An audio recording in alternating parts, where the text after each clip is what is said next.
behavior dari serangan, maka kita bisa memprediksi ancaman ke depan itu seperti apa. Kemudian berikutnya adalah profilisasi penyerang ini dapat membantu investigasi forensik dan juga memperkaya threat intelligence yang sudah ada. Ya, misalnya ketika dilakukan investigasi terhadap sebuah insiden atau penyerangan, kemudian dengan menggunakan model profilisasi yang nanti kita akan buat, maka setidaknya kita bisa mengestimasi serangan ini apakah sudah well known sebelumnya secara histori atau ini adalah hal yang baru. Kalau misalnya dia sudah matching dengan model yang kita punya dan ada di data set kita, maka kita bisa tahu ya dengan confidence level tentunya bahwa serangan ini dilakukan oleh pihak eh, yang ada di dataset sebelumnya. Kira-kira begitu, Bapak Ibu. Nah, probabilisasi penyerang itu adalah proses untuk mengidentifikasi dan menganalisis karakteristik dari penyerang, ya, dengan tujuan memahami siapa penyerangnya dari sisi kemampuannya, motifnya, asal serangannya, hingga persistensi dari penyerang tersebut, ya, sehingga keputusan untuk defense itu bisa lebih efisien ya dan efektif. Kemudian yang kedua adalah kita bisa melakukan korelasi. Jadi kalau misalnya ada penyerang memiliki kedekatan atau kemiripan dengan dataset yang sudah ada sebelumnya, maka kita bisa menduga atau mencurigai bahwa penyerang tersebut memiliki relasi dengan penyerang sebelumnya. Misalnya entah satu kelompok atau misalnya memiliki pengetahuan atau kemampuan yang sama. Nah, tujuan dari penelitian saya adalah pertama mendapatkan fitur-fitur dari honeypot yang dapat digunakan untuk memprofilisasi penyerang. Yang kedua, melakukan analisis dan studi terhadap kaitan, pengaruh, dan bobot dari fitur-fitur terhadap atribut penyerang. Kemudian ketiga adalah mengembangkan model pembelajaran mesin dengan pembobotan pada fitur-fitur yang ada di data honeypot sesuai dengan hubungan dengan atribut penyerang. Dan terakhir adalah mengevaluasi akurasi model pembelajaran machine learning tersebut. Jadi Bapak Ibu, dengan hari ini saya bisa mendapatkan weighting atau pembobotan dari para expert. Inilah nanti akan saya bawa nanti untuk memproses dataset yang saya miliki di machine learning. Kenapa saya menggunakan machine learning? Karena memang datanya cukup besar. Sebagai informasi Bapak Ibu, saat ini data untuk honeypot MSS scale saya itu sekitar 35 juta rows, ya. Saya ekstrak 1 jam saja itu sudah bisa dapat sekitar 100 sesi. Jadi kalau saya estimasi dengan statistik mungkin ada jumlahnya ratusan ribu sesi, ya. Sehingga kalau menggunakan statistik biasa mungkin sudah tidak kuat gitu ya, atau misalnya butuh waktu yang lama. Untuk HTTP sendiri sekitar 50 juta rows, jadi lebih banyak lagi. Ya, jadi saya berharap dengan menggunakan machine learning bisa mempercepat proses dari data ini. Nah, kita bisa masuk ke FGD-nya Bapak Ibu. Jadi kalau tadi itu adalah sekilas mengenai riset disertasi saya, maka tujuan fokus group discussion hari ini adalah pertama, mendapatkan masukan dari para expert mengenai tingkat relevansi fitur dari data honeypot terhadap atribut penyerang. Yang kedua, melakukan pembobotan fitur-fitur dari data honeypot tersebut terhadap atribut penyerang, gitu ya. Kemudian yang terakhir adalah mendapatkan masukan dari expert terkait kemungkinan adanya fitur dan atribut lain yang perlu ditambahkan. Ini nanti akan menjadi diskusi selain pembahasan 1 dan 2. Jadi 1 dan 2 ini ada di file Excel. Kemudian yang ketiga ini nanti ada terkait dengan salah satu pertanyaan singkat atau esai di Excel yang pernah saya kirimkan ya terkait dengan atribut lainnya. Nah, diharapkan peran expert dalam FGD ini pertama adalah expert bisa memberikan atau menilai relevansi fitur terhadap atribut-atribut penyerang yang sudah dikirimkan. Saya menggunakan skala Likert 1-5, Bapak Ibu. Kemudian expert diharapkan bisa memberikan alasan atau komentar dari penilaian yang diberikan. Kemudian ketiga, expert diharapkan bisa memberikan penilaian atribut penyerang berdasarkan contoh sesi serangan. Kemudian expert dapat memberikan rekomendasi tambahan terkait dengan fitur dan atribut penyerang. Nah, untuk nomor 3, Bapak Ibu, atribusi, ini lebih nanti ke labeling, di mana saya sudah mengirimkan ada contoh 212 sesi HTTP dan sekitar 120-an ya untuk sesi MS SQL. Tetapi ini nanti bukan utamanya, yang utamanya adalah bobotnya. Untuk yang atribusi ini yang nomor 3 ini adalah memberikan contoh melabelingnya. Bagaimana saya memproses dari raw data, kemudian saya melakukan sesi ya, membuat sesi dari raw request, kemudian akhirnya saya menurunkan dari fiturnya ya, kemudian saya menghitung, tetapi labelnya belum ada. Nanti kita bisa expert bisa memberikan contoh pelabelannya ya berdasarkan data yang ada. Nah, atribut penyerang yang dinilai dalam riset saya pertama adalah skill atau kemampuan teknis penyerang.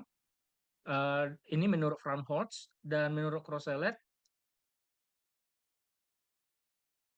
keahlian penyerang. Jadi dari dua definisi ini bisa kelihatan bahwa skill ini memang lebih ke arah teknis.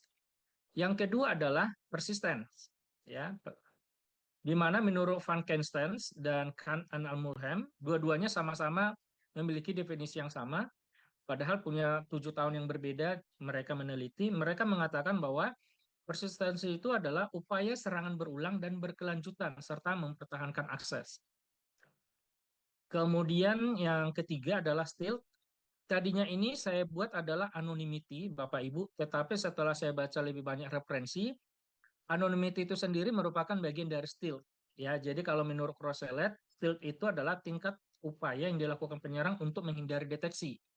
Nah, menghindari deteksinya bukan hanya dari menggunakan VPN, proxy, Tor, dan lainnya, tetapi juga bisa kelihatan dari bagaimana request itu dilakukan. Misalnya, kalau requestnya terlalu sering, akan mudah terdeteksi. Ya, tapi kalau misalnya sekali-sekali, misalnya semenit sekali atau 2 kali, maka dia berarti berusaha menyembunyikan aksinya dia. Ya, ini masuk ke kategori stealth. Kemudian atribut keempat yang saya nilai adalah motivation. Ya, di mana menurut Fromholtz itu dihubungkan dengan kegigihan penyerang, dan Fromholtz sendiri sebenarnya membedakan ini dengan intention. Tetapi di riset setelah Crocelet ya, dia mengatakan bahwa motivasi dan intention itu sama. Ya, sehingga di dalam risetnya Crocelet ketika dia melakukan pemrosesan data untuk mendapatkan motivasi, dia menganggap itu sama dengan intention. Jadi Crocelet itu mengatakan motivasi itu adalah tingkat upaya yang dilakukan penyerang dalam melaksanakan serangan. Jadi kalau kita lihat memang eh, ya mirip atau dekat dengan intensi dari si penyerang. Nah, honeypot sendiri secara singkat adalah sebuah sistem deception ya yang dibuat sedemikian rupa sehingga seolah-olah lemah atau mudah dieksploitasi. Harapannya itu bisa mengundang penyerang untuk masuk ke dalam honeypot, dan begitu mereka masuk ke dalam honeypot, maka semua aksi tools yang mereka gunakan ketika mereka di dalam dan segala aktivitas mereka kita bisa capture. Ya, kira-kira begitu Bapak Ibu untuk honeypot ini. Secara singkat honeypot itu kita bisa deploy di beberapa segmen Bapak Ibu. Ini saya sudah pernah bahas di paper saya terkait dengan threat modeling for honeypot deployment, di mana honeypot itu bisa dideploy di internal, bisa dideploy di cloud atau di eksternal, bisa dideploy di segmen tersendiri honeypot. Ya, tergantung kebutuhan dari organisasi. Nah, ini literatur review terkait dengan fitur dan atribut. Jadi menurut Za et al, dia membagi atribut itu menjadi low dan high atribut. Ya, di mana high level atribut itu dia di penelitiannya hanya membahas mengenai skill yang didapatkan dari dua jenis besar atribut, yaitu numerik dan nominal. Ya, kemudian yang numerik ini terkait juga dengan temporal atribut atau terkait dengan timestamp. Sementara nominal ini terkait dengan konten. Sendiri dia mengatakan bahwa high level atribut HF itu dibentuk dari fungsi event atribut yang low.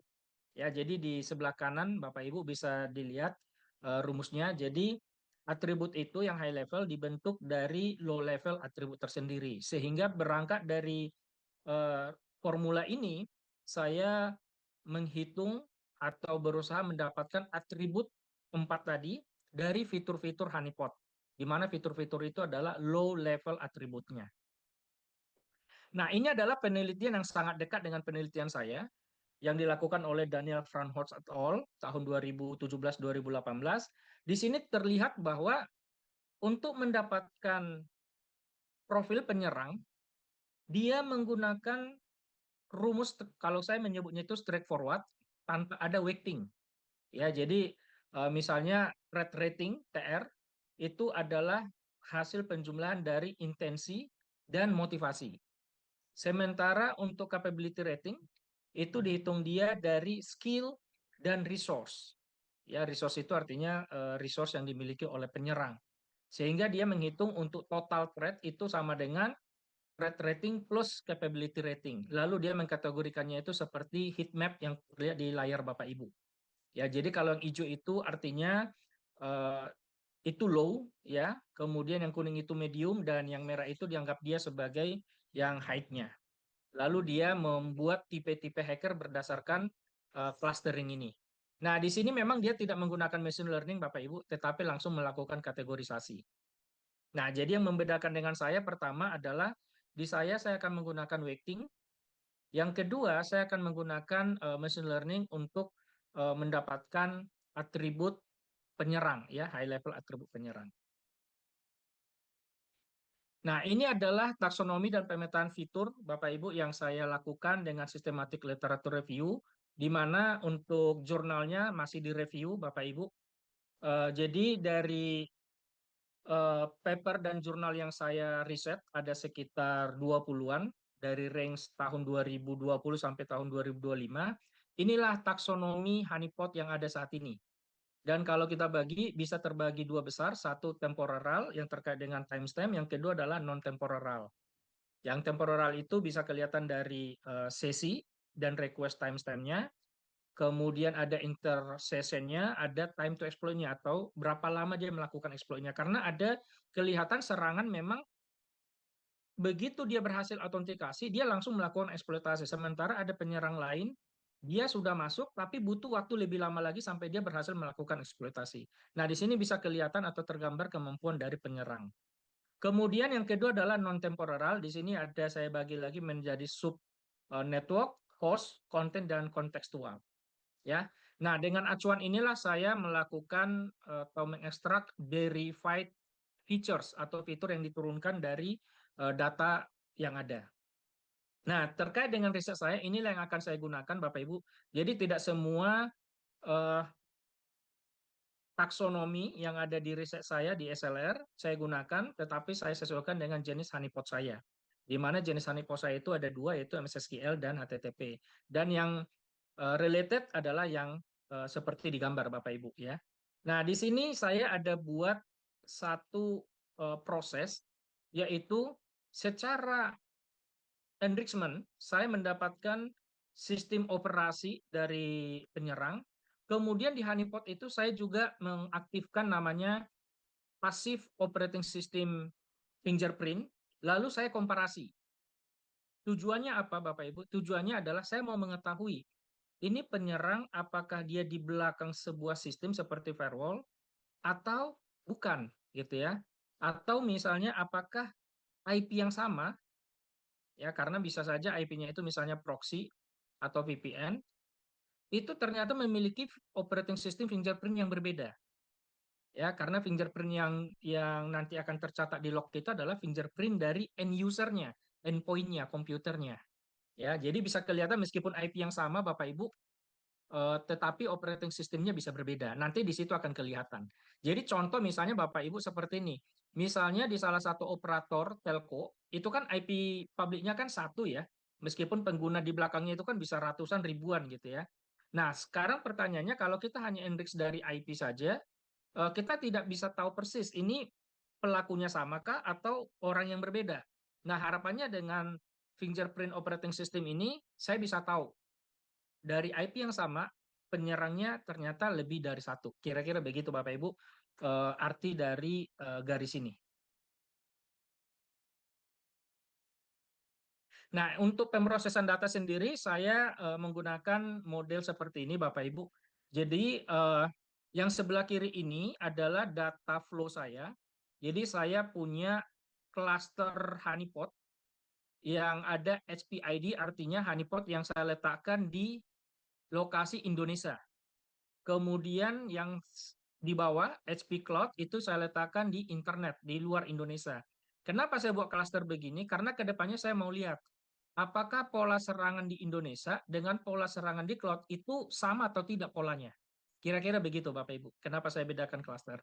Kemudian dari dua klaster yang berbeda ini saya collect ke dalam satu database ya MongoDB ID karena saya menggunakan MongoDB untuk menyimpan datanya.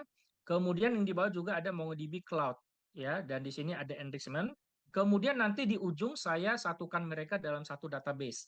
Jadi untuk MS SQL dari cluster ID sama cluster cloud itu saya satukan dalam satu collection. Kemudian untuk HTTP juga saya satukan collection. Nah, data inilah nanti yang akan menjadi raw data untuk FGD, untuk riset saya, Bapak Ibu, yang di atas ini. Nah, kemudian saya melakukan ekstraksi data per sesi, karena data yang ada dari honeypot, itu satu request, itu satu row. Ya, jadi satu request, satu row. Sementara Stacker itu kan bisa melakukan request berkali-kali gitu ya. Yang bisa saja dia dalam satu sesi, misalnya 10 menit, 20 menit, dan 30 menit, dan seterusnya. Nah, dalam hal ini saya mendefinisikan satu sesinya itu adalah 30 menit. Ya, jadi definisi satu sesi itu adalah IP source dan IP destination yang sama dalam rentang waktu 30 menit.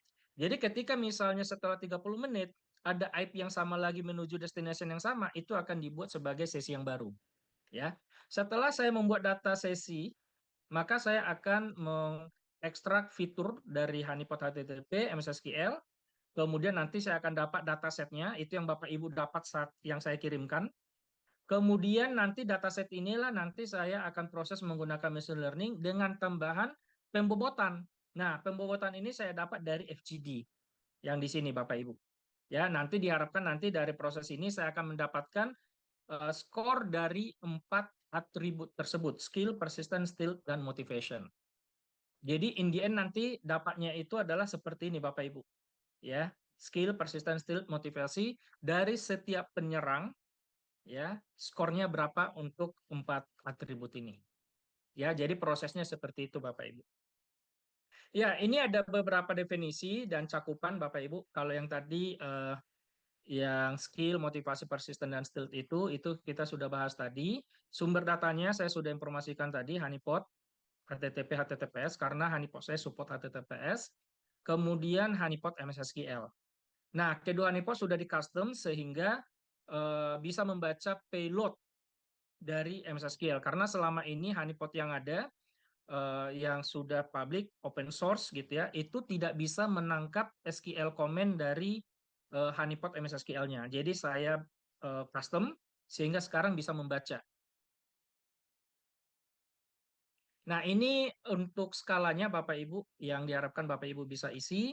Saya menggunakan skala Likert 1 sampai 5. Kenapa? Karena ini sudah mewakili sudah bisa mewakili netral, sudah bisa mewakili misalnya sangat relevan, tidak relevan, maupun relevan dan sangat relevan. Kemudian data yang diproses itu per sesi, jadi bukan per request, di mana dalam satu sesi itu saya buat tadi 30 menit. Nah, ini adalah skala bobot yang saya sudah kirimkan ke Bapak Ibu, di mana untuk HTTP dan SQL itu saya bagi dua, satu namanya kategori, ya fitur kategori. Kenapa? Karena ke depannya bisa saja nanti fitur-fitur di bawahnya, low levelnya, di bawah kategori ini bisa bertambah. Contohnya misalnya HTTP, Bapak Ibu. HTTP itu suka-sukanya si penyerang mengirimkan apapun di header, di body, maupun di field yang lain. Karena dia bisa fleksibel. Sementara di MS SQL memang tidak bisa ya, karena dia memang sudah mengikuti Tabular Data Stream Protocol, TDS, yang digunakan untuk MS SQL. Nah, sebagai ilustrasi Bapak Ibu, misalnya kalau expert merasa HTTP protokol ini tidak relevan sama skill, maka bisa diberikan misalnya nilai 1. Ya. Kalau misalnya expert merasa bahwa skill itu sangat dipengaruhi oleh HTTP request body, ya payload fiturnya, maka bisa diberikan skor 5. Ya, begitu kira-kira gambarannya, Bapak Ibu. Kemudian untuk derivate feature-nya seperti ini, Bapak Ibu. Total untuk HTTP itu ada 55, Bapak Ibu ya. Di sini saya ada berikan juga kolom komentar expert seandainya misalnya expert mau memberikan masukan tambahan. Nah, di sini ada deskripsinya Bapak Ibu sebagai contoh. Untuk HTTP method itu dibagi dua. Ini menurut literatur dari protokolnya sendiri dari RFC, Request for Comment HTTP 9110, bahwa dia membagi HTTP method itu ada safe sama unsafe. Definisi safe di sini artinya dia tidak melakukan perubahan terhadap server. Sementara unsafe itu artinya ada potensial melakukan perubahan terhadap server. Jadi contoh post, put, delete, patch itu bisa merubah sesuatu di dalam server. Ya. Nah, di sini saya menghitung kenapa nggak langsung HTTP method, kenapa menggunakan namanya proporsional, entropi, dan seterusnya. Karena tadi data kita tidak kita proses berdasarkan request, melainkan sesi. Sehingga dalam satu sesi itu bisa banyak request. Kalau kita bagi atau menghitung berdasarkan request, nanti tidak stabil. Nilainya bisa berubah-berubah. Nah, harapannya nanti dengan per sesi itu dia lebih stabil. Nah, di sini kenapa saya perlu menghitung entropi? Karena entropi itu akan menunjukkan keacakan, Bapak Ibu. Contoh misalnya, ketika penyerang itu entropinya stabil, ya berarti kemungkinan besar metode yang digunakan ya antara satu atau dua metode aja, ya. Sementara di beberapa poin, misalnya seperti ini, saya ada misalnya saya menghitung yang namanya itu entropi dari status, misalnya itu untuk melihat apakah si penyerang itu lebih banyak mendapatkan error atau sukses. Ya, di situ nanti bisa kelihatan. Karena kalau misalnya dia mendapatkan banyak error dan terus-menerus, maka kemungkinan besar itu adalah automation atau bot. Ya, jadi nanti akan kelihatan dari fitur-fitur ini pola dari orang tersebut. Apakah misalnya orang benaran, apakah automation, apakah dia expert atau apa dan seterusnya. Jadi ini nanti harapannya bisa menggambarkan si penyerang tersebut. Nah, ada di sini enrichment Bapak Ibu. Jadi saya menggunakan ada threat intelligence. Saya menggunakan ada dari Sodan, ya. Kemudian ada di file Excel detailnya Bapak Ibu. Jadi saya menggunakan ada IP whois, kemudian IP API, kemudian saya menggunakan uh, chances, ya. Kemudian saya juga menggunakan beberapa enrichment lainnya. Ya, harapannya nanti saya bisa mengetahui lebih banyak terkait dengan IP, karena yang di enrichment itu memang IP-nya. Nah, untuk mesa scale juga lebih kurang sama Bapak Ibu. Di sini ada 6 kategori ya. Kemudian totalnya untuk fitur derivative-nya itu atau yang low-nya itu ada sekitar 52 ya. Sebenarnya 52 ya, karena ada dua flag itu sebenarnya kita sudah anggap sebagai hal yang redundant gitu ya.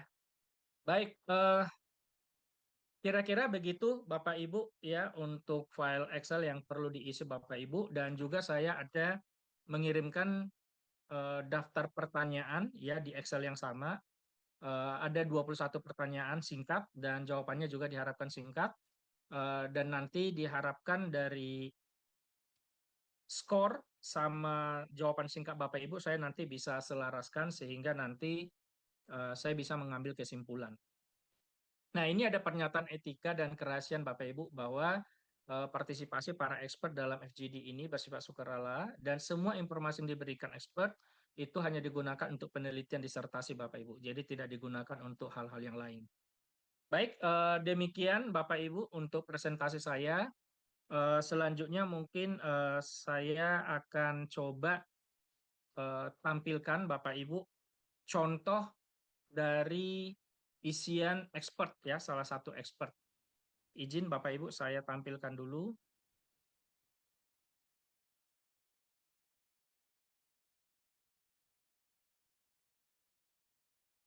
Baik, saya akan ambil secara acak dari salah satu expert, yaitu ini dari contoh dulu Bapak Ibu ya, dari Pak Hansen Citrahadi.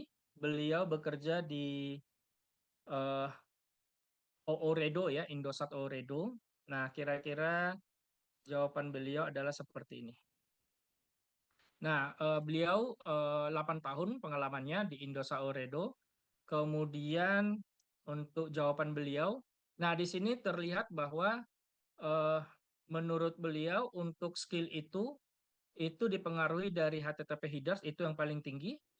Sementara untuk persistence itu dipengaruhi paling tinggi itu dari time temporal metadata. Jadi dilihat dari berapa lama durasinya, percobaannya dan seterusnya, di situ akan kelihatan persistensi. Sementara stilt itu kelihatan dari HTTP headers dan cookies gitu ya, dan juga kelihatan dari IP ya. Itu kalau saya lihat dari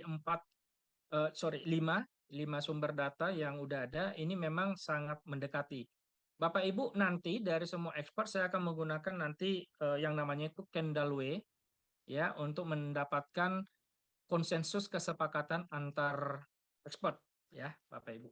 Nah, untuk derivative fiturnya seperti ini ya, ini sudah diisi semua Bapak Ibu. Terima kasih ke Pak Hansen ya. Kemudian MS SQL.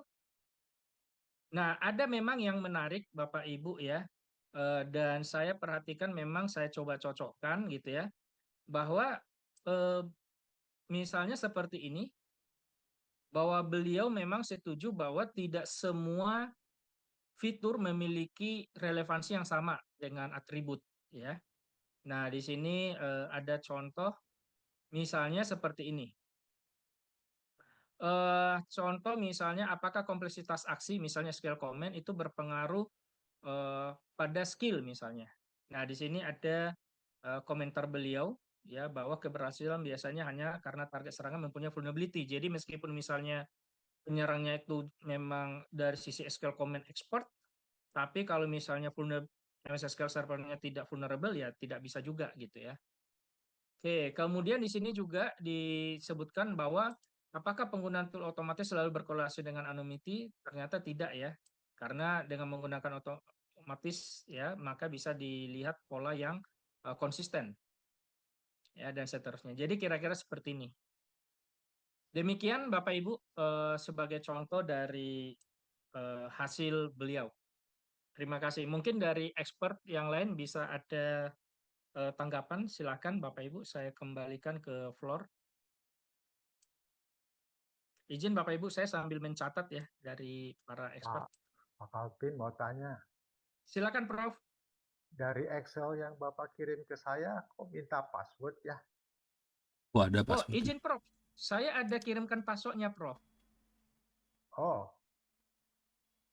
Iya, di baik, email baik Prof. Pak Izin. Alvin. Oh, Baik, passwordnya ada di email ya. Makasih Pak. ya. Terima kasih Prof.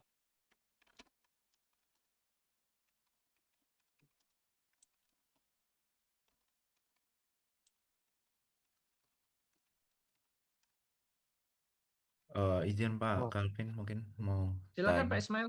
Ya, thank you udah diundang dan terima kasih atas paparan yang menarik ya. Kemarin sempat ngobrol kita terkait Iya, beberapa implementasi Honeypot itu menarik banget Pak Calvin.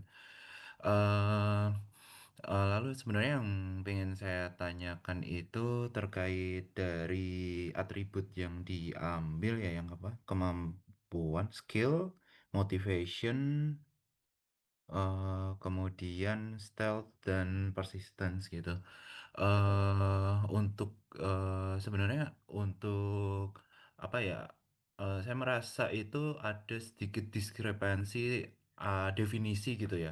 Mungkin iya, saya nggak terlalu banyak baca paper akademik, tapi kalau misalkan untuk best practice, kemudian dari kayak dari kursus-kursus cyber security dan lain-lain, dari materi-materi yang diambil gitu kan, atribut-atribut tersebut definisinya sebenarnya agak berbeda ya Pak Calvin gitu. Jadi kalau skill mungkin sama ya, persistence itu lebih ke bagaimana dia melakukan post exploitation. Jadi ketika eksploitasi sudah berhasil, apakah dia eh, akan melakukan dan bisa melakukan teknik-teknik yang mempertahankan status keadaannya di dalam sistem.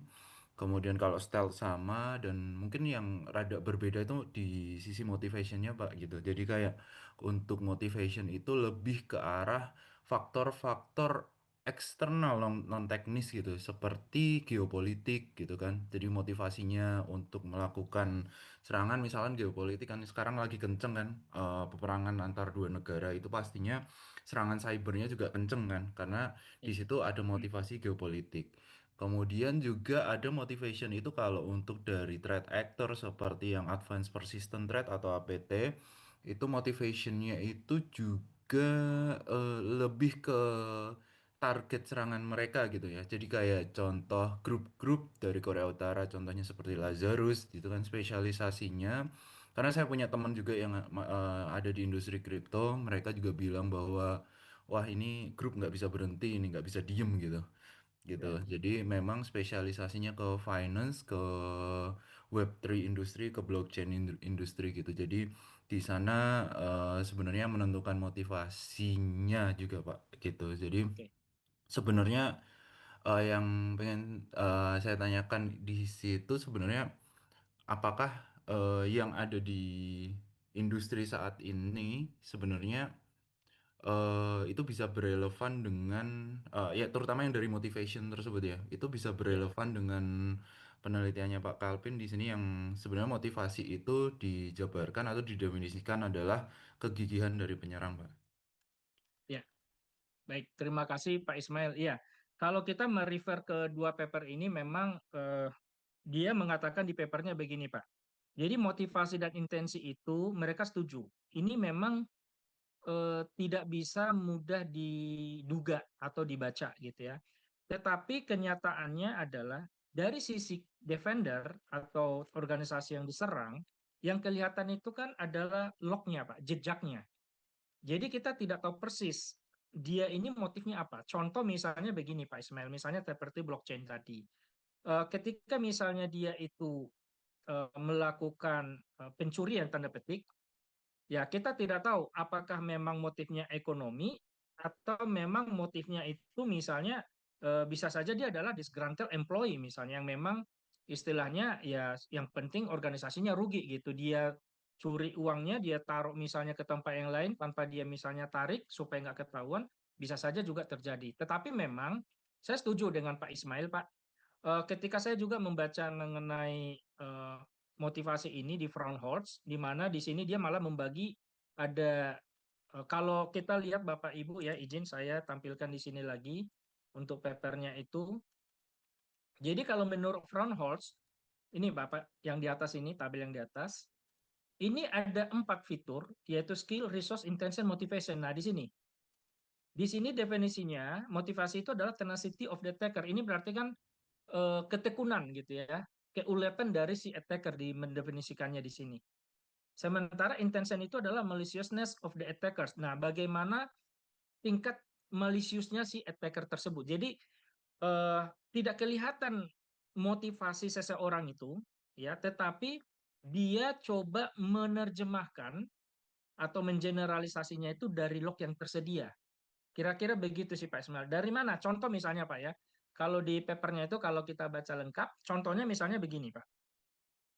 Ketika misalnya si penyerang itu terus-menerus menyerang gitu ya, terus misalnya apakah dia pagi, siang, malam dan seterusnya, maka dia akan menganggap motifnya itu kuat gitu.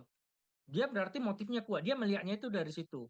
Dia tidak misalnya melihatnya itu apakah dia mau mencuri secara finansial atau misalnya mensabotase dan seterusnya. Kira-kira begitu sih, Pak. Oh, oke baik Pak. Kemudian yang mungkin saya nambah pertanyaan lagi ya, mungkin yang Boleh silakan, Pak, terkait silakan.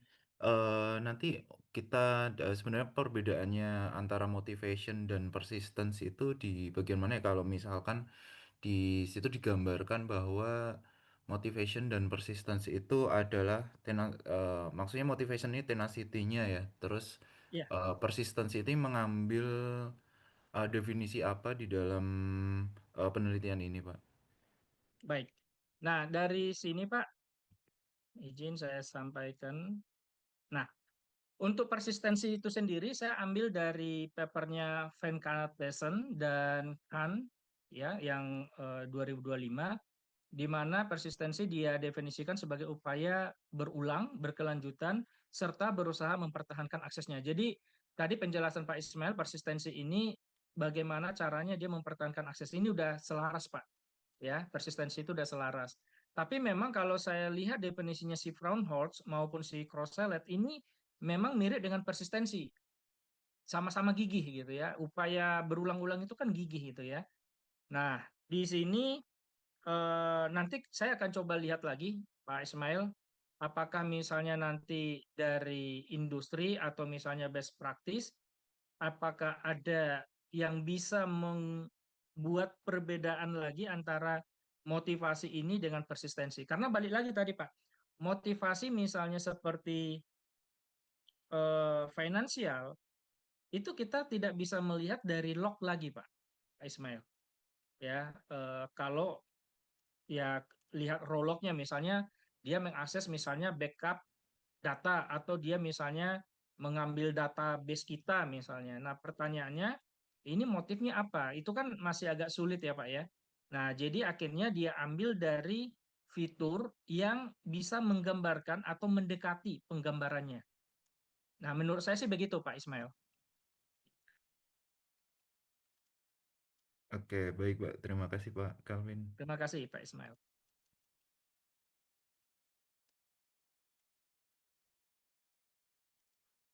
Silakan Bapak Ibu, apakah ada lagi? Halo, Pak Alvin. Iya, Selamat pagi, Pak. Prof. Oh, selamat pagi Pak Ansen. Oh, Silakan bukan. Pak Ansen. Ya, ini topiknya saya cukup suka ini, Pak. Topiknya. Jadi Siap, pikiran saya agak kemana-mana ya.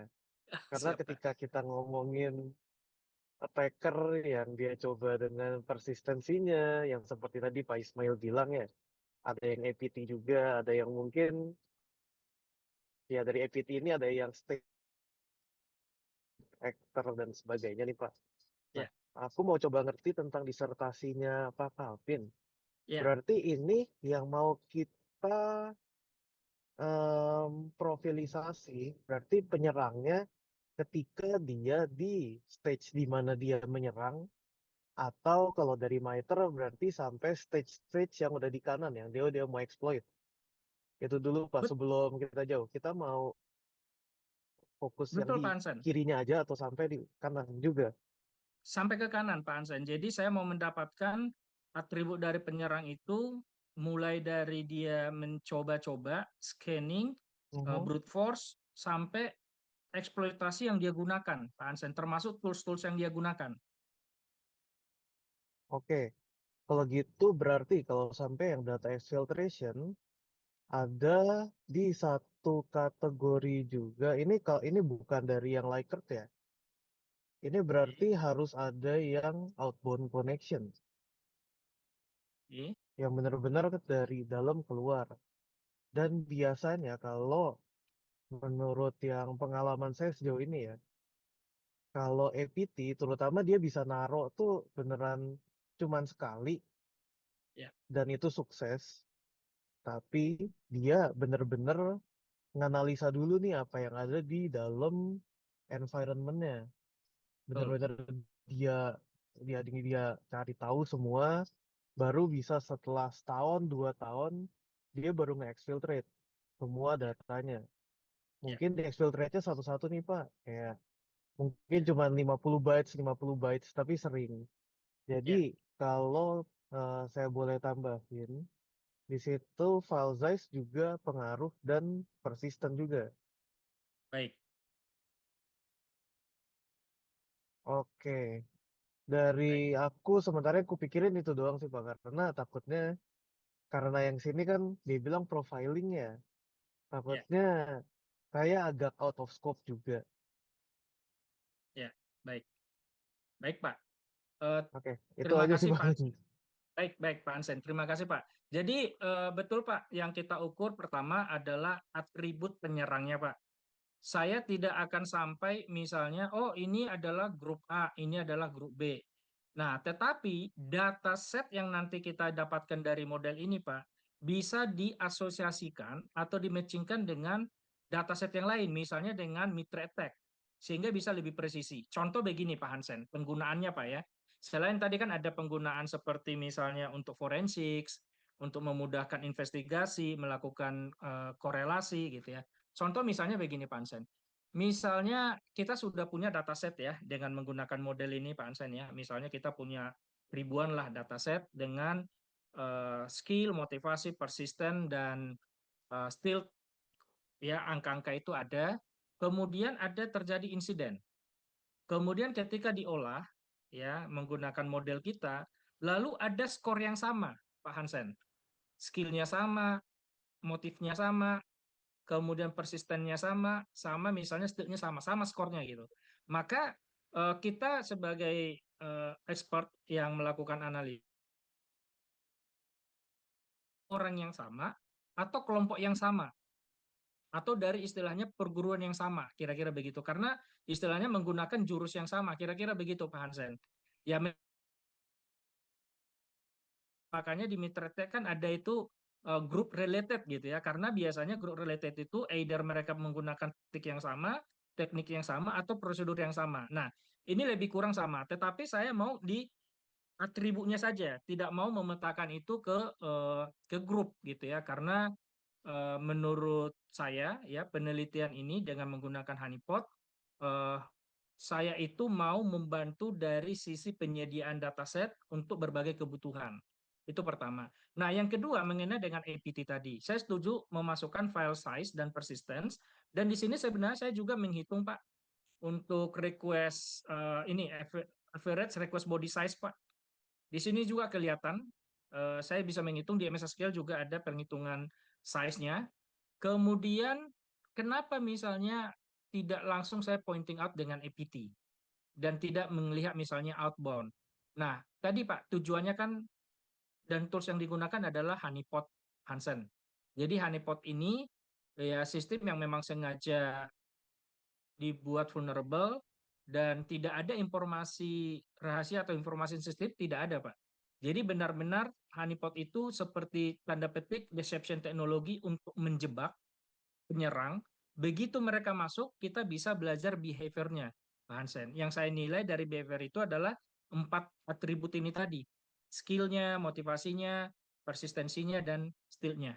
Begitu Pak Hansen. Terima kasih Pak. Oke, thank you Pak Kalvin. Berarti nanti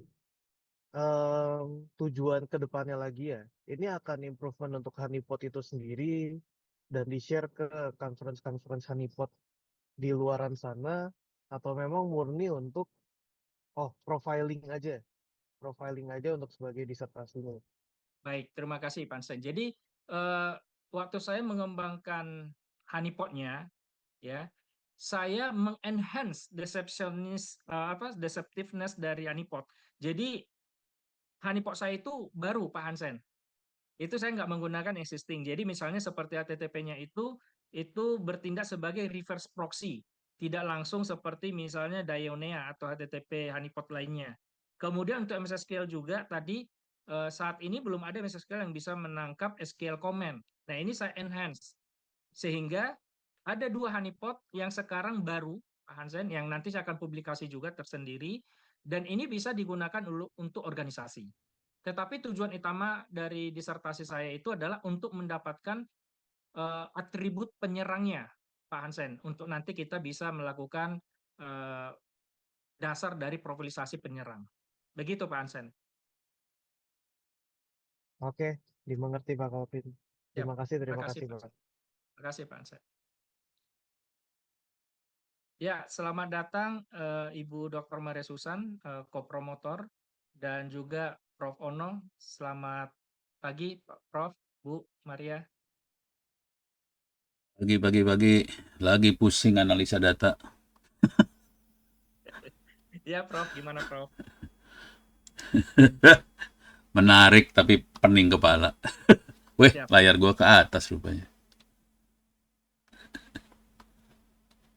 Ya, Prof.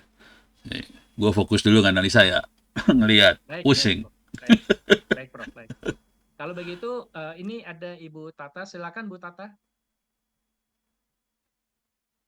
Selamat pagi, Pak Kalvin. Selamat pagi, Bu.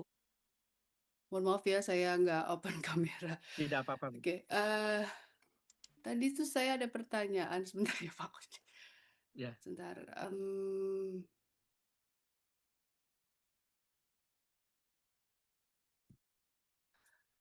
Tadi karena sambil dengerin jadi ini.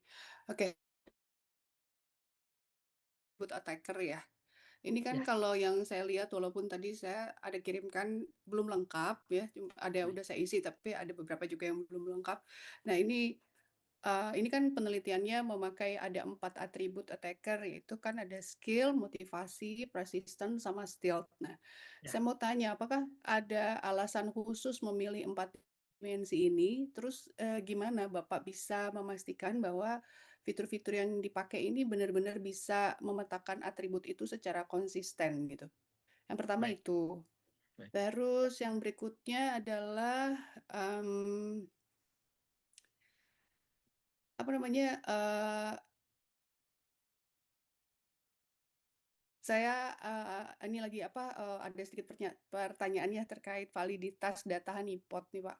Karena kan biasanya sebagian besar tuh traffic honeypot itu berasal dari automate scanning tools kan. Nah, lalu, di penelitian Bapak ini, cara memastikan bahwa fitur yang dianalisa ini benar-benar, menggambarkan behavior-nya attacker tuh gimana gitu, Pak? Jadi bukan cuma noise ya atau ya maksudnya itu bukan hanya hasil dari noise dari scanning massal gitu loh, Pak. Baik. Baik. Sama terakhir, Ya, silakan, silakan, Bu. ya saya 3 aja kok, Pak.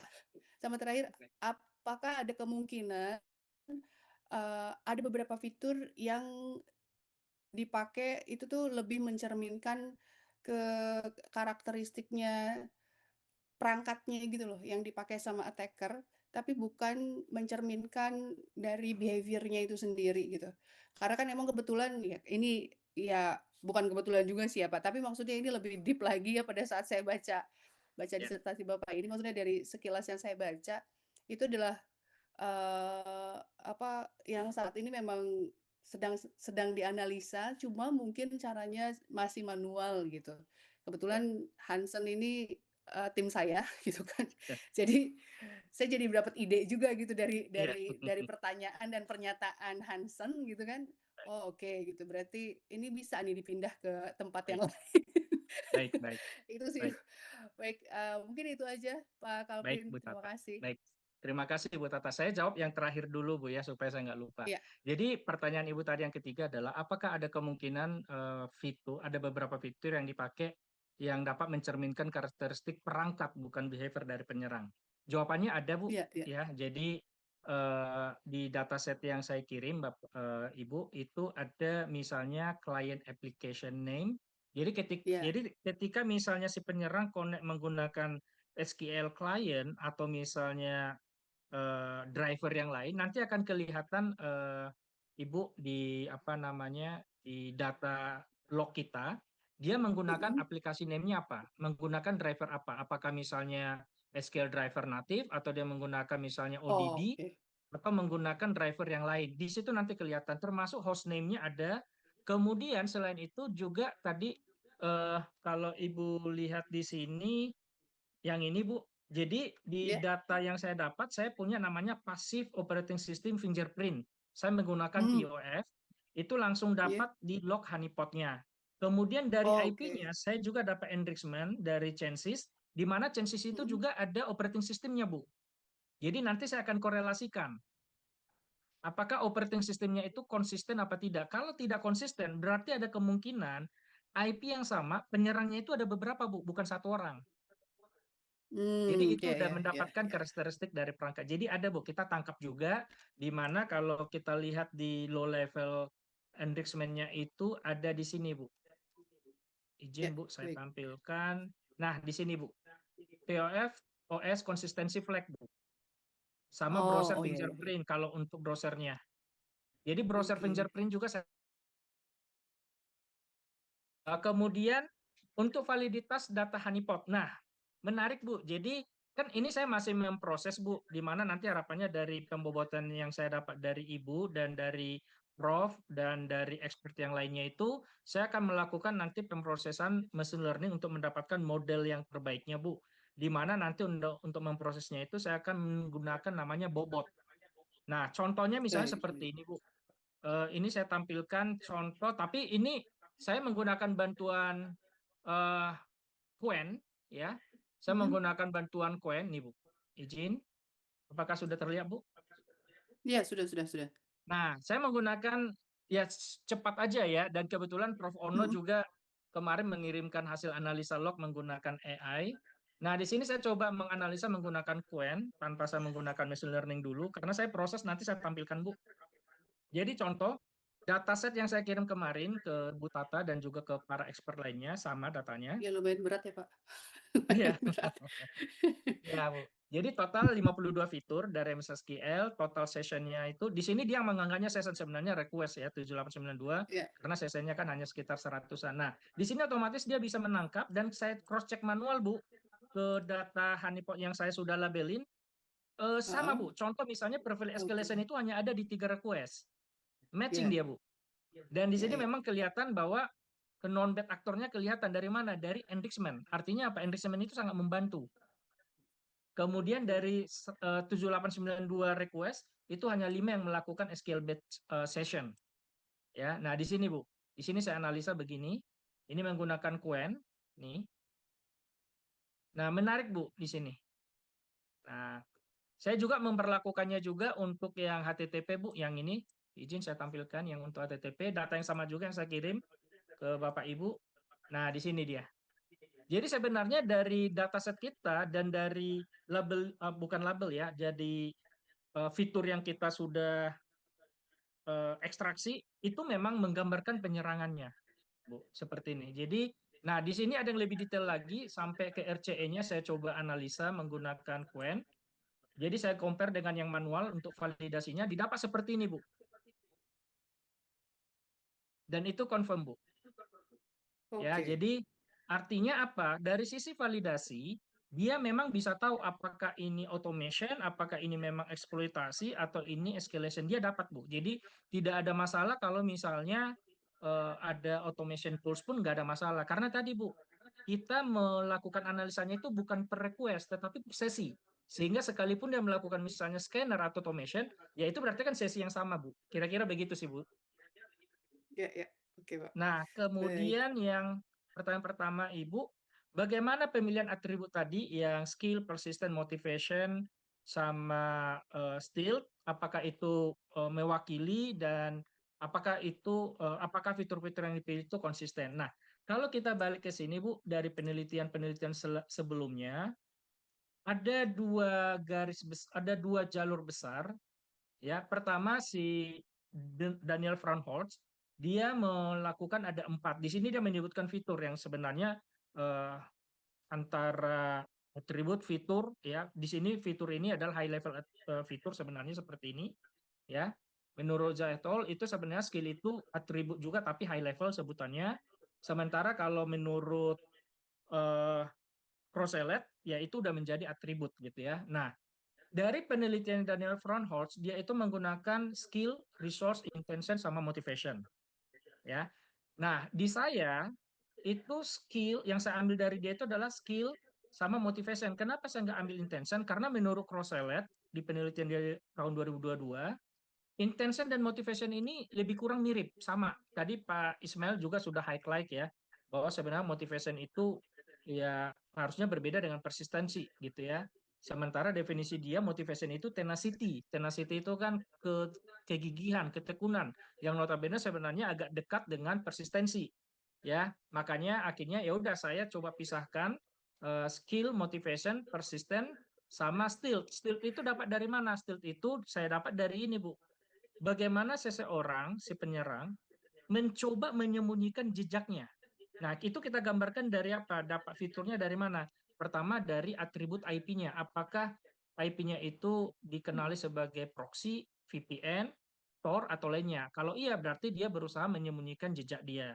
Yang kedua adalah bagaimana pola serangan itu dilakukan. Apakah dia terus-menerus atau dia ada jeda-jeda supaya dia, kalau kita bilangnya itu di perang itu under radar, istilahnya gitu. Karena kan sering sekali kalau namanya anomaly detection atau misalnya berdasarkan volume Kalau terlalu banyak kan akan langsung alert ya Bu ya. Tapi kalau seandainya misalnya per menit serangannya, ya per menit atau hanya 2 kali per menit, mungkin dia kalau ada di SOC atau misalnya di infrastruktur lainnya itu ada IDS, mungkin dia akan eh, tidak terdeteksi, tidak muncul alert. Kira-kira begitu. Maka itu akan saya masukkan ke Stealth.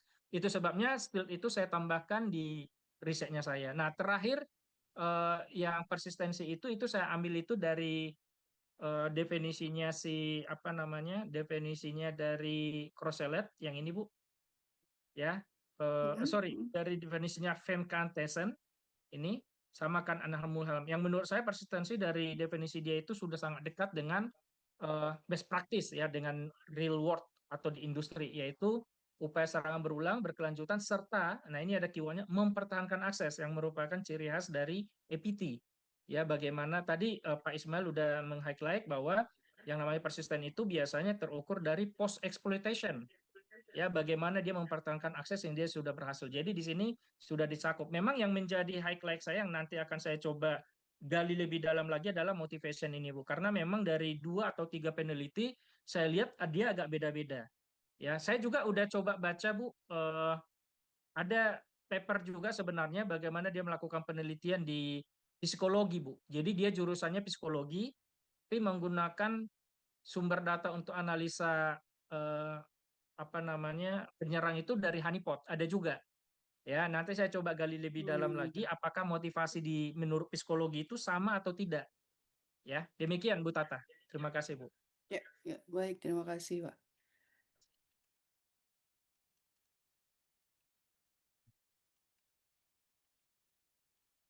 Silakan Oh ya, Bapak Ibu. Ya, silakan. Pak, ini ada sedikit catatan ya mungkin secara umum menurut saya sih metodologinya sudah cukup baik ya. Tapi Baik. kayaknya mungkin ada beberapa hal yang bisa dipertimbangkan lebih lanjut ya. Secara keseluruhan menurut saya sih sudah berada di arah yang baik dan dengan beberapa penguatan pada validasi fitur, kemudian juga interpretasi perilaku attacker atau behavior ya. Biasanya kalau saya mau di area monitoring itu kan adalah behavior yang kita lihat gitu. Kemudian kontribusinya juga kan sudah bisa jadi cukup signifikan ya, baik buat penelitian maupun nanti next-nya di implementasi operasional gitu, seperti itu. Nah, terkait dengan masih yang tadi Pak, saya memang kebetulan saya juga menganalisa di area perilaku ini ya gitu, perilaku attacker ini. Ya. Nah, menurut saya pendekatan menggunakan data honeypot untuk melakukan attacker profiling ini udah cukup menarik. Cuma sepertinya ada yang harus diperhatikan sedikit kalau menurut saya, bahwa sebagian besar traffic honeypot itu kan seringkali berasal dari automated scanning ya, yang tadi barusan Bapak bilang tuh, kalau kita di sini kadang-kadang labelingnya itu ada yang memang sudah terstruktur labelingnya, ada yang belum gitu ya, dari si tools-nya ini gitu, atau botnet yang melakukan eksplorasi yang masif ya di internet. Nah, karena itu kayaknya mungkin bisa dijelaskan lebih lanjut nanti bagaimana penelitian ini membedakan antara aktivitas scanning otomatis dengan perilaku attacker yang benar-benar memiliki tujuan eksploitasi. Tadi sih memang Bapak udah jelasin ya, cuma maksud saya lebih eksplisit sedikit gitu loh Pak. Baik. Maksudnya itu kan realitasnya ya, realitas Ya, dari si betul. traffic honeypot sendiri tuh kita jadi bisa tahu ya di yang perilaku attacker ini menurut saya itu kalau untuk di operation sendiri ini akan sangat-sangat membantu banget reduce waktunya tuh Ya. lumayan singkat gitu. Kalau misalnya nanti bisa ketemu ya gitu. Iya. Udah gitu Ya, Bu. pendekatannya juga tadi cukup menarik sama itu mungkin tadi Pak fitur teknis ya yang tadi itu kan mungkin yang automated scanning tools itu kan masuknya ke fitur teknis ya, sama Ya, atribut betul. perilaku attacker-nya kan tadi saya hanya bagaimana memvalidasinya. Nah, jadi biar nanti interpretasi profiling yang dihasilkan tuh jadi lebih kuat lagi sih. Paling itu sih, Pak. Baik, baik Bu. Terima kasih Bu masukannya. Di sini Ya, memang itu saya aja. ada Terima kasih. dapatkan juga Bu. Baik, terima kasih Bu. Ini Bu, scanner Oke. activity dapat dia Bu. Oh, sorry. Ya. Nih, dia dapat Bu. Oh ya, harus persisten ya ininya ya. Oke. Iya. Ya. Ya, kasih Bu. Sama-sama, Pak. silakan Bapak Ibu, ada masukan atau diskusi. Mohon Bapak Ibu dikirimkan file Excel-nya Bu ya, Bapak Ibu, supaya saya bisa melakukan evaluasi Candleway ya.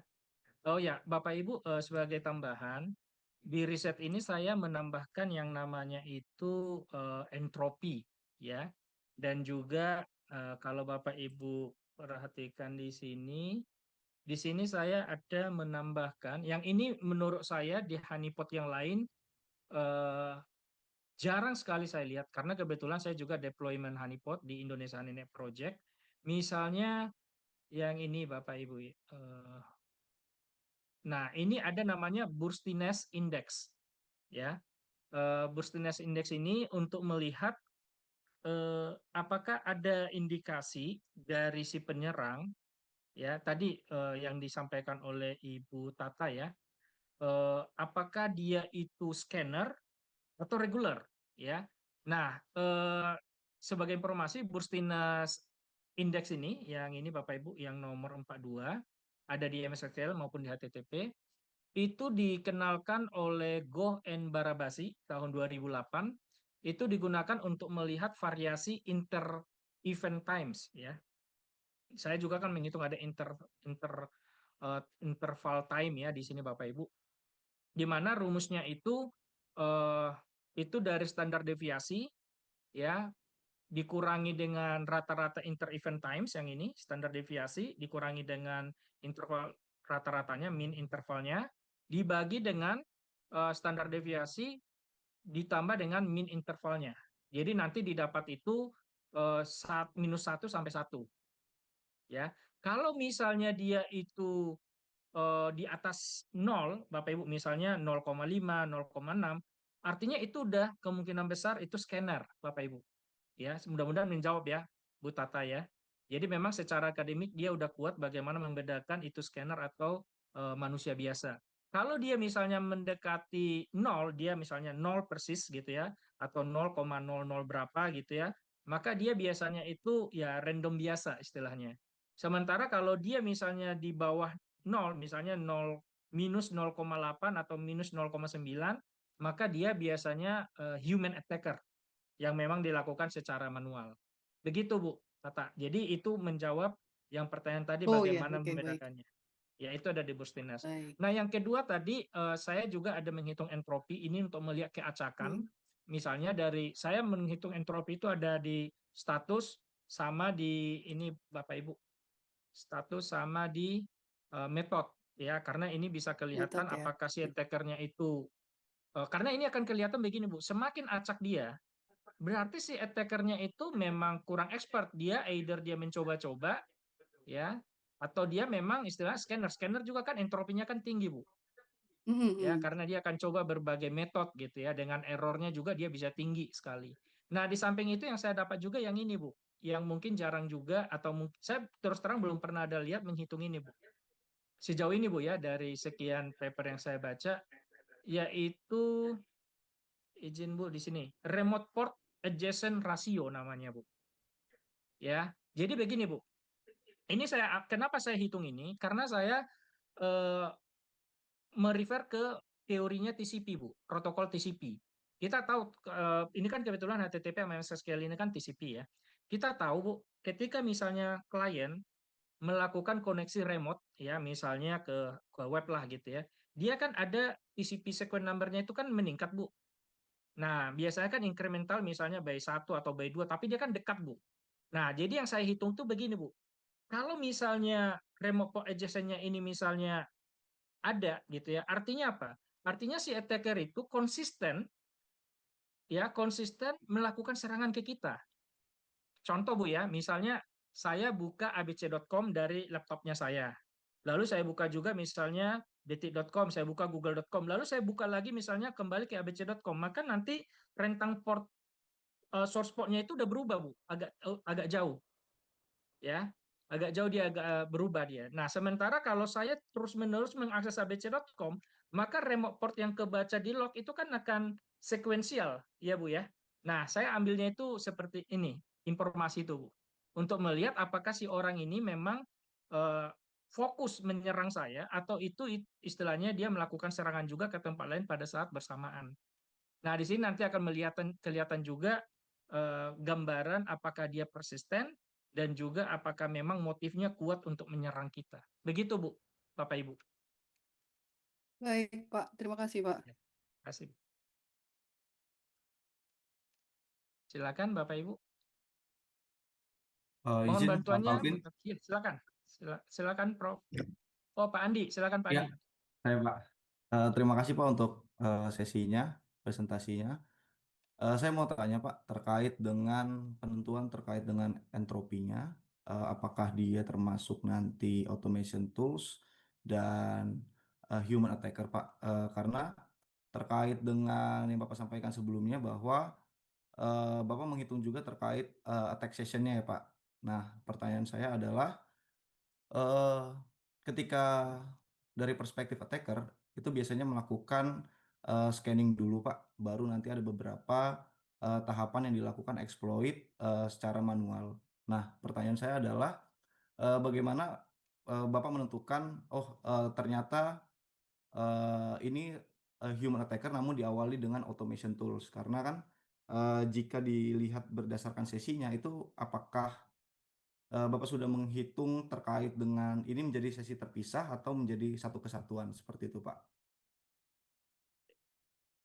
Baik, Pak Andi. Saya jawab ya, Pak. Baik. Eh, Terima kasih, Pak Andi. Pertanyaan yang bagus sebenarnya ya. Ini tergantung dari slice time-nya, Pak Andi. Kebetulan kan untuk disertasi ini saya define 30 menit ya. Ini pun memang berdasarkan beberapa literatur review gitu ya. Ada yang 15 menit malah, ada yang 30 menit, bahkan ada yang 60 menit. Tapi saya ambil dari beberapa jurnal termasuk paper yang pernah kita tulis bersama juga Pak Andi, itu 30 menit saya ambil. Nah, pertanyaannya, bagaimana membedakan si penyerang ini didahului oleh scanner? Apakah dia dianggap dalam satu sesi yang sama? Kalau maka itu akan dianggap sebagai sesi yang berbeda. Tetapi tentu saja kan ketika kita mengekstrak data itu kan misalnya 1 minggu atau 2 minggu, Pak Andi, maka meskipun misalnya dia itu satu sesi scanner, lalu mungkin setelah 2-3 jam, setelah dia berhasil masuk, baru dia melakukan exploit, itu akan tetap kelihatan, Pak. Karena yang kita olah itu kan meskipun per sesi, tapi kan kita ambil range-nya itu agak jauh. Sebagai contoh, Pak, ini saya kasih gambaran, ini juga data yang pernah saya kirimkan, Pak, yang izin saya buka di sini untuk MS SQL misalnya, Pak. Jadi di situ akan kelihatan, Pak, apakah orang ini memang scanner dulu atau bagaimana gitu ya. Nah, di sini ada contoh data yang sama juga saya pernah kirim. Nah, ini Pak. Jadi contoh misalnya ini udah data yang siap di labeling, Pak ya. Nih, contoh misalnya ini session ID. Jadi ini adalah IP attacker yang sebelah kiri. Lalu ini adalah IP honeypot kita destination. Ya, kemudian ini ada sessionnya. Jadi kalau dia dari IP yang sama ini IP yang sama, ya dia misalnya kita ambil IP yang seperti ini Pak, ini beda, kemudian saya coba ambil yang ini Pak ya, yang kebetulan ya ada attackernya. Jadi meskipun dia udah sesi yang beda, tapi tetap kita bisa tracking Pak. Oke.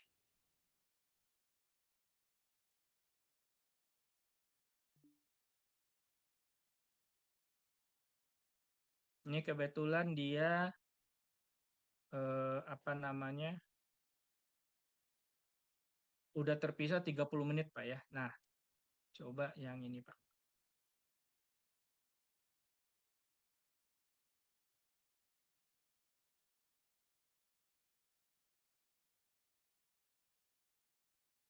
Nah, seperti ini. Ya, ini kebetulan agak load-nya jauh ya di sini karena ada sekitar 50-an sesi, jadi saya nggak akan tarik ke kanan. Tapi Bapak Ibu bisa buka ya di file Excel yang saya kirim. Jadi misalnya seperti IP ini Bapak Ibu ya, ketika dia misalnya melakukan serangan, nih ilustrasinya seperti ini itu menandakan timestamp-nya saya ekstrak. Dari ini saya coba terjemahkan Bapak Ibu ya untuk memahami pembacaan dari SSN ID ini. Jadi ini adalah IP attacker, ini adalah IP honeypot, IP destination-nya, ini adalah timestamp-nya, ini tahun 2026, 01 berarti 01 pagi, 09 menit ya, kemudian di sini 003 jet gitu ya. Ini sampai ke milisekundnya. Ya, ini sampai ke milisekund. Nah, di sini kalau kita lihat di sebelah kanan, dia itu dalam satu data, ini saya langsung tarik aja ya Bapak Ibu ya. Karena saya waktu ekstrak data ini kan supaya bisa dilabelin menggunakan keyword gitu ya, maka data ininya, data payloadnya itu saya buat dalam satu nested JSON ya. Tapi nggak flatten ya. Saya tidak flatten. Misalnya ini udah perhitungan.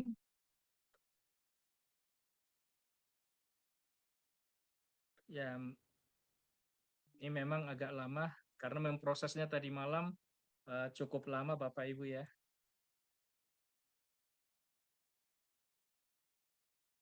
Nah, yang ini ya. Oh, ini udah hasil perhitungan Bapak Ibu.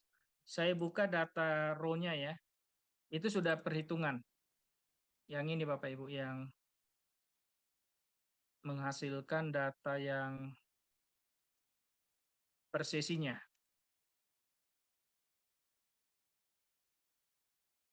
Satu, 7, 2. Oke.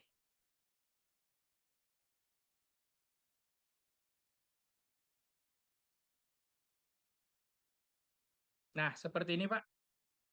Ini sudah per sesi, jadi per satu file itu satu sesi. Jadi di sini ada 1, 2, ada 6 ya, berarti 6 request dalam rentang waktu misalnya 30 menit. Lalu kalau misalnya ada serangan dari IP yang sama, seperti ini, saya buka lagi, dia akan diletakkan di sesi yang berbeda. Jadi ketika saya mengolah, Pak Andi, misalnya seperti ini, kita ilustrasikan aja misalnya IP destination-nya misalnya seandainya sama, ini kan berdekatan ya, ini sebenarnya mesin berdekatan sebenarnya, tapi IP attacker-nya sama seperti ini, dia akan dianggap sesi yang berbeda. Jadi dua file ini itu berarti artinya dua sesi yang berbeda. Tetapi tetap kelihatan, kita tetap olah, yang nanti akan menjadi satu seperti yang ini Pak.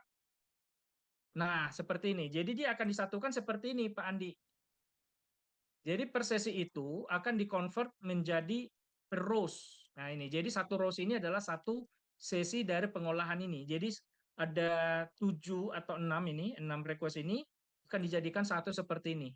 Dan sudah menjadi perhitungan label-labelnya Pak. Fitur-fiturnya. Nah yang tadi misalnya, bagaimana saya tahu dia ada SQL comment? Nah dari sini Pak, nih. Dari event ini. Jadi dari event ini adalah SQL comment yang dieksekusi dia nih. Ya, di sini misalnya seperti ini. Nah, ini saya terjemahkan. Ya, di sini juga bisa kelihatan request-nya seperti ini. Nah, ini dia Bapak Ibu. Dia menggunakan aplikasi name-nya apa, ya, dan seterusnya di sini kelihatan. Password-nya apa bisa kelihatan Bapak Ibu. Nah, jadi saya ambil string-nya itu Bapak Ibu. Kemudian, nah ini data yang lainnya itu dalam satu sesi. Nih. Jadi, nah di sini Bapak Ibu. Ya, masih tetap kebaca dia. Nah, bagaimana kita tahu dia scanning apa enggak? Nanti kita lihat dari label-labelnya itu nanti kelihatan dari timestamp-nya, Pak. Ya, dari timestamp-nya itu kelihatan. Ya, jadi begitu, Pak Andi. Jadi untuk summary, meskipun misalnya si attacker dengan IP yang sama, target yang sama, diawali dengan scanner dulu, lalu setelah mungkin dia dapat, mungkin 2-3 jam kemudian baru dia mulai melakukan action, ya, eksekusi secara manual, maka secara sesi dia akan beda sesi, tetapi karena kita ambil misalnya dalam jangka seminggu atau misalnya sebulan, dia akan tetap masuk ke dalam dataset kita. Jadi akan kelihatan bahwa si IP attacker ini pernah melakukan brute force, lalu di sini dia melakukan eksekusi manual. Begitu Pak Andi. Semoga menjawab ya Pak. Baik Pak, berarti tetap diklasifikasikan di akhir ya Pak? Betul, betul. Di akhir tetap akan dapat di dalam satu kelompok sesuai dengan rentang waktu yang kita ambil datanya untuk diolah. Begitu Pak Andi. Baik Pak, izin tanya lagi Pak. Jadi Silakan, silakan Pak. saya lihat jika berdasarkan dengan field atau variabel yang digunakan ini kan ada kategori client IP dan network metadata ya Pak. Nah, Betul. saya melihat di sini bahwa ada beberapa variabel yang mungkin eh, ketika dilakukan pembobotan ini akan mempengaruhi terkait dengan stillnya Pak. Karena mungkin eh, seperti misalkan kayak client program variation count, terus client variation entropy dan client application entropy, mungkin terkait dengan hal ini si attacker itu bisa ganti-ganti Pak. Karena biasanya kan memang eh, eh, attacker sekarang ini biasanya menggunakan cloud base dan sebagainya Pak yang menjadi proxinya. Nah, Ya. jika tiga variabel ini tetap dipisah Pak, nanti mungkin pembobotannya kan akan besar Pak. Jadi sangat mempengaruhi terkait dengan skillnya Pak. Nah, terkait dengan skillnya. Maksud saya apakah sudah dipertimbangkan terkait dengan ketiga variabel ini yang mungkin bisa dijadikan satu kesatuan baru dinilai terkait dengan skill motivation, persistent dan skillnya Pak. Seperti itu Pak, izin. Maaf Pak, untuk fitur yang mana Pak tadi? Di kategori yang client IP Pak, lalu di sini kan ada variabel tiga variabel, client program variation count, client version entropy dan client application entropy. Oke. Karena mungkin kan ketika saya melihat eh, research terkait dengan classification bot, automation tools dan human attacker itu, ketika di satu sesi mungkin dia hanya apa namanya mengubah salah satu variabel saja Pak. Misalkan yang diubah hanya client application entropinya. Nah, maksud saya apakah ketiga nilai ini bisa dijadikan satu variabel saja? Jadi penilaian terkait dengan prioritasnya ini menjadi satu kesatuan Pak. Jadi tidak tiga terpisah lalu karena dinilai tiga-tiganya penting maka ini menjadi prioritas seperti itu Pak. Apakah bisa disatukan saja karena ketika dilihat terkait dengan kategorinya ini sebenarnya bisa menjadi satu kesatuan Pak. Itu menurut pandangan saya Pak, izin. Oh, baik. Oke, nanti kita coba lihat Pak ya, karena nanti begini Pak Andi. Jadi setelah nanti saya dapat bobot ini Pak, saya akan proses menggunakan unsupervised dulu untuk melihat pattern atau clustering. Baru nanti dari situ saya akan minta expert lagi misalnya untuk menilai cluster ini skill yang mana, low, medium, atau high gitu ya. Atau misalnya dari sisi persisten apakah ini low, medium, atau high. Nah, setelah itu nanti baru saya akan labelin, baru nanti supervise. Ya, nah ketika saya nanti menggunakan proses supervise, saya akan memasukkan bobot dari expert ini. Nah, kemudian untuk validasinya, saya akan coba tes juga Pak Andi tanpa bobot. Jadi nanti saya akan ukur misalnya dengan bobot, dengan tanpa bobot, lalu seperti apa perbedaannya, lalu saya akan uji juga dengan dataset berikutnya. Jadi saya akan pecah-pecah dataset kita yang ya tadi kalau di total itu mungkin udah sekitar 50 jutaan ya. Saya akan ambil misalnya per 1 juta, 1 juta, sampai nanti akan ketemu balance-nya itu. Dan mungkin nanti balance-nya bisa saja dari usulan Pak Andi, oh ternyata kita gabung aja untuk klien IP kategori misalnya, atau tetap harus dipisah karena kalau dipisah dia lebih stabil untuk perhitungan misalnya persistensinya atau stiltnya. Begitu Pak Andi. Tapi ya kita nanti akan coba ukur Pak. Tapi metodenya nanti begitu Pak. Baik Pak. Terima kasih Pak jawabannya Pak. Terima kasih Pak. Nah, izin Bapak Ibu di sini saya sebenarnya ini saya coba olah-olah gitu ya, paralel gitu ya. Dan di sini saya dapat Bapak Ibu, ini saya menggunakan unsupervised dari data MS SQL. Dan di sini terus terang dari jawaban beberapa expert related Bapak Ibu. Ya, di sini itu hijau itu artinya memiliki korelasi positif. merah itu korelasi negatif. Apa artinya korelasi positif? Artinya kalau fitur itu naik, yang hijau yang lain itu juga naik, kira-kira begitu relatednya ya. Jadi seperti ini Bapak Ibu ya. Contoh misalnya untuk TDS pre-login, atau misalnya kita ambil yang langsung ke remote port adjacent ini Bapak Ibu. Nah, kita lihat di sini ternyata remote port adjacent itu tidak mempengaruhi fitur yang lain Bapak Ibu. Ya, dia kuning, artinya dia istilahnya netral gitu ya. Meskipun dia terpengaruh terhadap hour mode maupun night activity. Dan ini make sense. Kenapa? Karena begini Bapak Ibu. Ketika misalnya seseorang attacker melakukan serangannya itu ketika misalnya malam, maka ada kemungkinan besar atau dugaan ya dia fokus waktu malam gitu. Nah, kedua yang ini Bapak Ibu. Kalau kita lihat lagi di sini, misalnya untuk SQL comment ini yang payloadnya, yang ini Bapak Ibu, misalnya untuk DQL, karena kebetulan untuk DDL sama DML tidak ada di data saya, tapi di DQL-nya ada di query-nya, dia ternyata berpengaruh terhadap mean inter-arrival time SQL CMD. Ya, ini juga make sense. Kenapa? Karena memang di sini saya mau menghitung seberapa cepat si penyerang itu mengeksekusi SQL. Ya, di sini juga dia related dengan SQL execute command count. Dia satu karena memang dia related sekali. Nah, dia itu related sampai ke sini nih, Bapak Ibu. Ya, tetapi yang lainnya itu yang seperti ini negatif, request rate nih, dia ternyata berpengaruh negatif terhadap burstiness index. Nah, seperti ini. Ya, jadi kira-kira saya menghitungnya seperti ini. Kemudian dari sisi distribusi, Bapak Ibu, saya juga dapat seperti ini.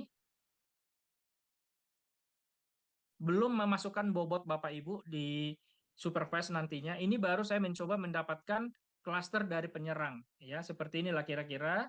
Kemudian mungkin quick forward, saya coba masuk langsung ke klaster. Seperti ini Bapak Ibu. Dan klasternya itu lumayan, nah seperti ini. Ini saya coba ambil yang ya, ini masih apa namanya Bapak Ibu, masih pengolahan data tanpa bobot ya. Masih menggunakan sampling data. Jadi kira-kira seperti ini Bapak Ibu. Ini menggunakan GMM dengan PCA 2 dimensi ya. Di sini Bapak Ibu. Dan di sini dia confidence levelnya sangat yakin untuk kebanyakan data. Seperti ini. Ya, kemudian hal lainnya lagi yang saya lihat dari cluster itu, ya ini untuk cluster. Di sini memang bisa tergambarkan bahwa ini Bapak Ibu, misalnya ini. Tadi yang dugaan dari Bu Tata ya, kalau nggak salah ya. Ya dia hanya coba-coba gitu ya, login. Dan ini kemungkinan besar sih untuk scanner gitu ya. Nah, di sini dia kelihatan dia paling tinggi untuk cluster yang ini. Untuk cluster yang lainnya itu ada yang sampai scale comment.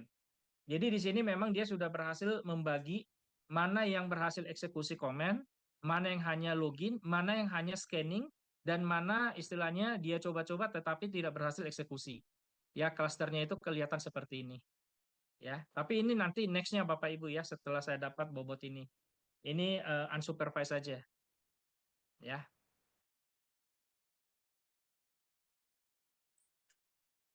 Baik, Bapak Ibu, apakah ada lagi masukan dari Bapak Ibu? Mohon izin Prof. Oh, Kang Ono, Prof. Ono sudah mengirimkan ya. Terima kasih, Prof. Res. Ngerjain PR-nya Calvin susah. Waduh, Prof. Makasih Prof ya. Waduh, udah berkenan nih, luar biasa. Rektor ITTS. Terima kasih, Prof. Siap. Ada masukan, Prof? Kayaknya perlu seminggu sebetulnya. Oh, siap, Prof. Makasih, Prof. Gak apa-apa, Prof. Nanti saya ke kantornya Prof ya. Apa? Enggak, sama anak-anak di itu aja di security kita bikin paper jurnal. Yeah. Siap, Prof. Terima kasih, Prof. Baik, dari Bapak Ibu. Dari Prof. Benvano, ada Prof. masukan atau tambahan? Dari Bu Maria, ada Bu? Atau dari Bapak Aditya?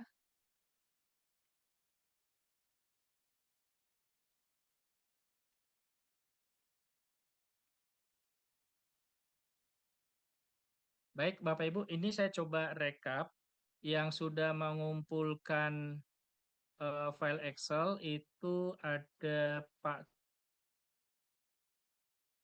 Pak Ismail, kemudian Pak Andi, Pak Ono, kemudian Pak Tejo, sama sebagian dari Ibu Tata ya. Jadi baru ada berapa ini?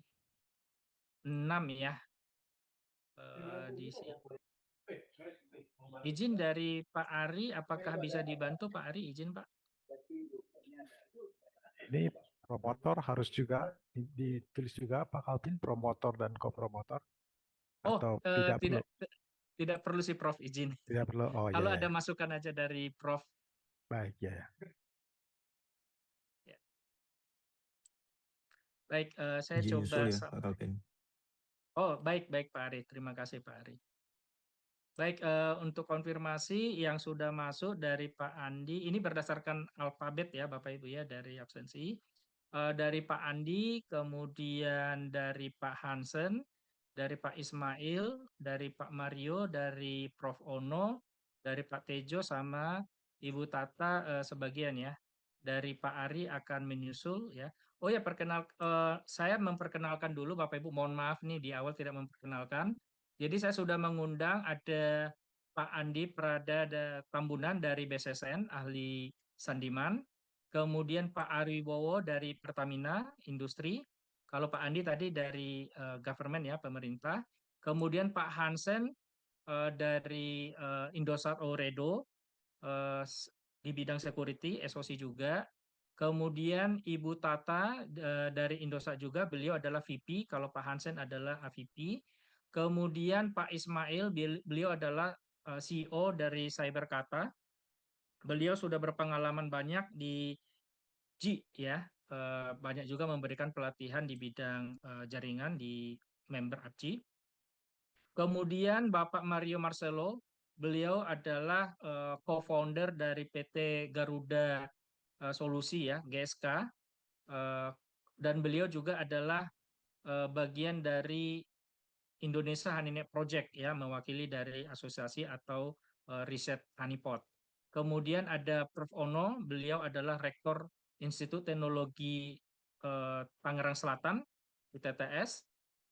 Kemudian ada Pak Tejo Martono dari PT Net2 Cyber Indonesia, ISP Industry. Ya, jadi semoga sudah bisa mewakili. Ada dari akademik Ono, dari industri ada 4, kemudian dari government ada 2. Ya, mudah-mudahan dan dari asosiasi ada 1. Ya.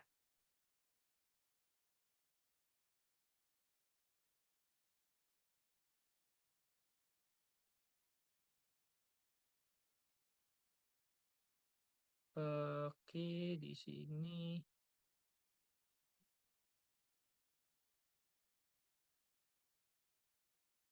Baik, Pak Ari tadi menyusul ya.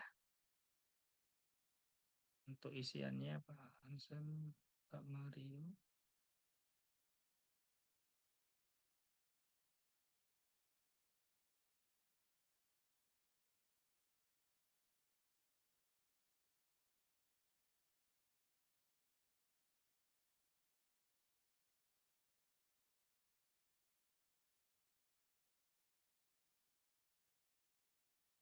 Izin Pak Kalvin boleh tanya lagi nggak?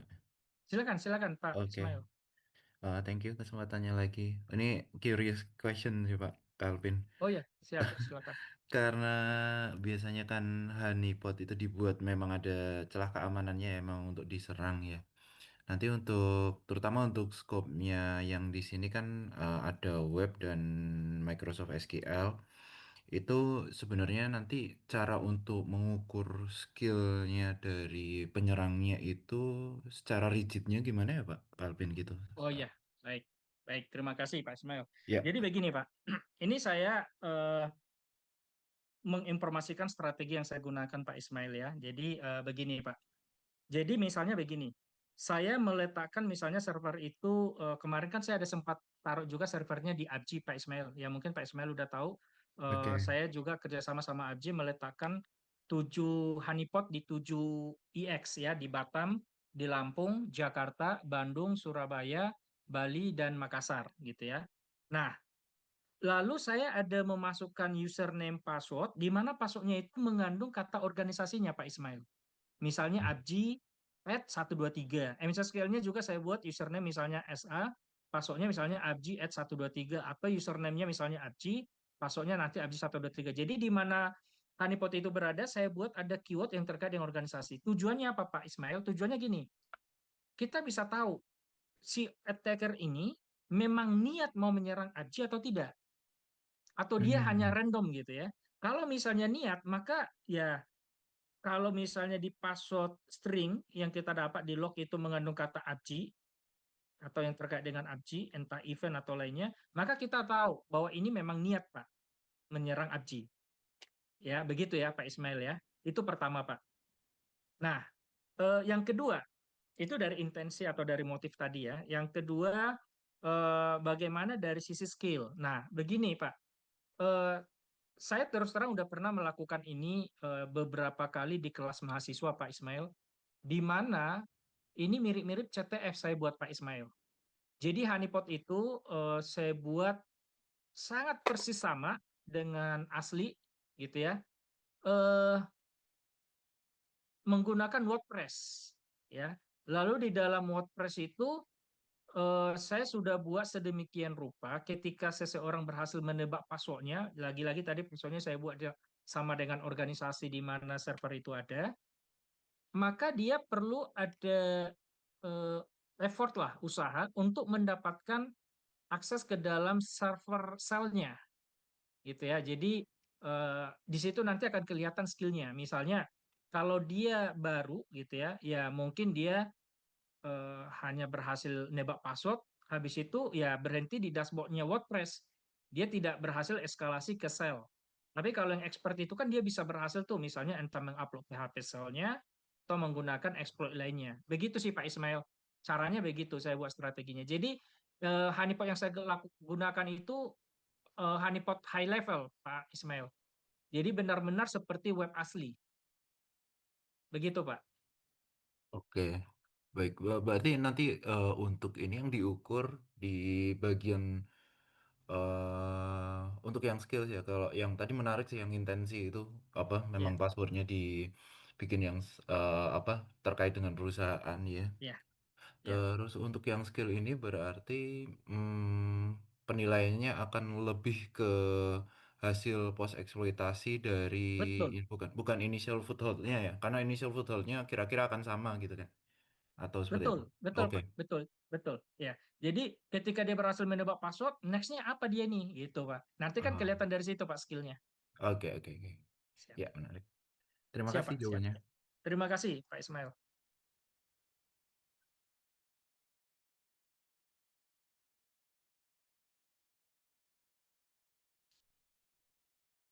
Oke, silakan Bapak Ibu.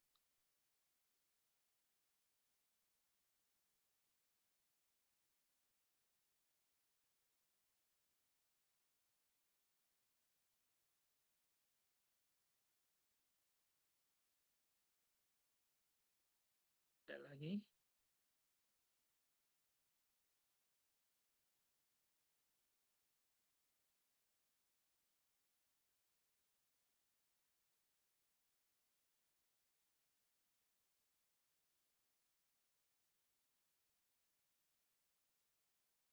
Baik, kalau tidak ada lagi, Bapak Ibu izin apakah bisa berfoto bersama dulu sebagai ya administrasi?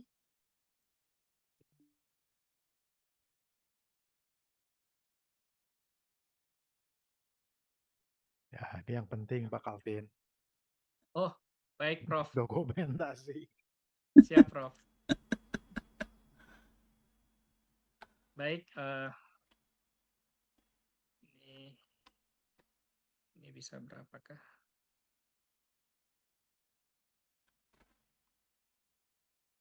Baik, izin Bapak Ibu saya capture.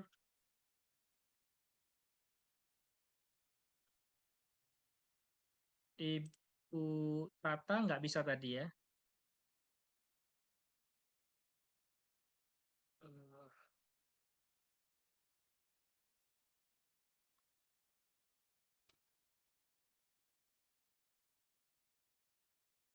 Sebentar saya tampilkan. Oh ya, ini saya sudah.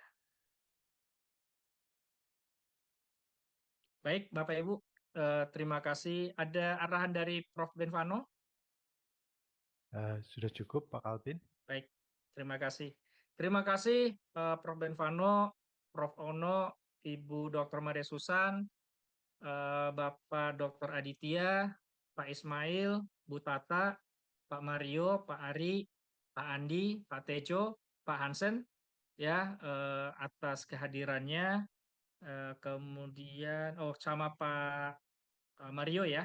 Terima kasih sudah hadir Bapak Ibu, Prof. Dan mohon maaf kalau ada salah kata, salah ucapan, atau salah pengucapan nama dan gelar. Sekali lagi saya ucapkan terima kasih dan sehat selalu. Terima kasih Bapak Ibu. Izin. Terima kasih semuanya. Selamat Terima kasih. siang semuanya. Selamat siang. Terima kasih, semoga sukses, Pak. Terima Ya. kasih Pak. Terima kasih, Pak. Sukses Calvin. Keren. Terima kasih Prof. Terima kasih Prof. Ya Pak Kalvin ya. Baik Prof, terima kasih Prof. Ya.